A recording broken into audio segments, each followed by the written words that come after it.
Decentralised Bangladesh গড়ার লক্ষ্যে ও ঢাবি কেন্দ্রিকতার প্রতিবাদে রাজশাহী বিশ্ববিদ্যালয় এলাকায় রেল লাইন অবরোধ করেছে রাজশাহী বিশ্ববিদ্যালয়ের শিক্ষার্থীরা। এতে রাজশাহীর সঙ্গে সারা দেশের রেল যোগাযোগ বন্ধ হয়েছে।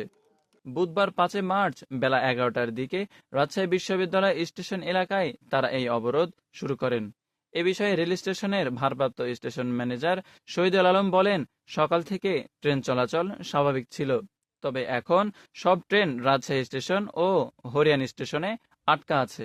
এই আন্দোলন স্থগিত না হওয়া পর্যন্ত ট্রেন চলাচল স্বাভাবিক হবে না। ঢাকা বিশ্ববিদ্যালয় কেন্দ্রিক সিন্ডিকেট তৈরি করে দেশের সব সেক্টরে ক্ষমতা কুক্ষিগত করার অভিযোগ এনে বিক্ষোভ মিছিল করেছে রাজশাহী বিশ্ববিদ্যালয়ের শিক্ষার্থীরা। এ সময় তারা পেতে চাইলে মুক্তি, ছাড়ো ঢাবি ভক্তি, সিন্ডিকেট নিপাত যাক, বাংলাদেশ মুক্তি পাক, দিয়েছি তো রক্ত, আরো দেব রক্ত, এসব স্লোগান দেন।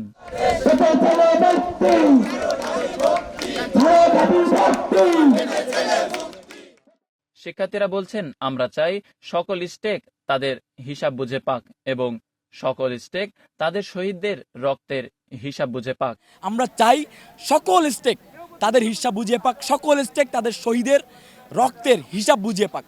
মাদ্রাসা থেকেও যেমন রক্ত এসে ঝরেছে, অন্যান্য পাবলিক বিশ্ববিদ্যালয় থেকে তেমন রক্ত ঝরেছে, 7 কলেজ থেকেও রক্ত ঝরেছে, ন্যাশনাল থেকেও রক্ত ঝরেছে, সব জায়গা থেকে রক্ত ঝরেছে।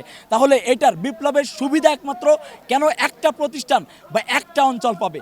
অবশ্যই প্রান্তিক অঞ্চল থেকে আরও প্রান্তিক অঞ্চলের মানুষ যেন তাদের সুবিধা, তাদের হিসাব বুঝিয়ে পায়। উক্ত অবরোধ কর্মসূচিতে তারা তাদের দাবিসমূহ জানায় এবং পরবর্তী কর্মসূচির ঘোষণার মাধ্যমে আজকের কর্মসূচি সমাপ্ত হয়।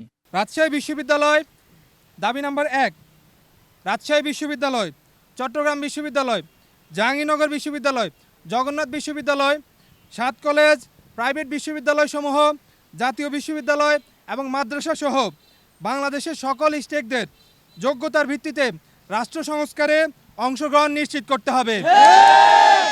সংস্কার কমিশন দাবি নাম্বার 2, সংস্কার কমিশন পিএসসি, ইউজিসি সহ রাষ্ট্রীয় সকল গুরুত্বপূর্ণ প্রতিষ্ঠান ও সংস্থাগুলো পুনর্গঠন করে সবার অংশগ্রহণ নিশ্চিত করতে হবে। দাবি নাম্বার 3, ডিসেন্ট্রালাইজড বাংলাদেশ গঠনে দ্রুত সময়ের মধ্যে একটি রূপরেখা প্রণয়ন করতে হবে। আমাদের আজকের এই সুনির্দিষ্ট 3টি দাবি আমাদের যে অন্তর্বর্তীকালীন সরকার রয়েছে এই সরকারের প্রতি আমরা এই দাবি 3টি উত্থাপন করেছি এবং আমরা আশাবাদী তারা আমাদের এই দাবি 3টিকে আমলে নিয়ে দ্রুত সময়ের মধ্যে ব্যবস্থা নেবে। আমাদের আজকের এই আন্দোলন আমরা এখানে স্থগিত ঘোষণা করছি। আমাদের পরবর্তী আন্দোলন, পরবর্তী কর্মসূচি আগামীকাল যেহেতু আমাদের প্রিয় প্রতিষ্ঠান চট্টগ্রাম বিশ্ববিদ্যালয়ের ভর্তি পরীক্ষা রাজশাহী বিশ্ববিদ্যালয়ে অনুষ্ঠিত হবে, তাই জনভোগান্তির কথা চিন্তা করে আমরা আমাদের আন্দোলন দিনে না করে আমরা সন্ধ্যা 7টায় জোহা চত্বরে আমাদের পরবর্তী কর্মসূচি ঘোষণা করছি। আব্দুল আল নোমান, প্রিয়জন টিভি, রাজশাহী।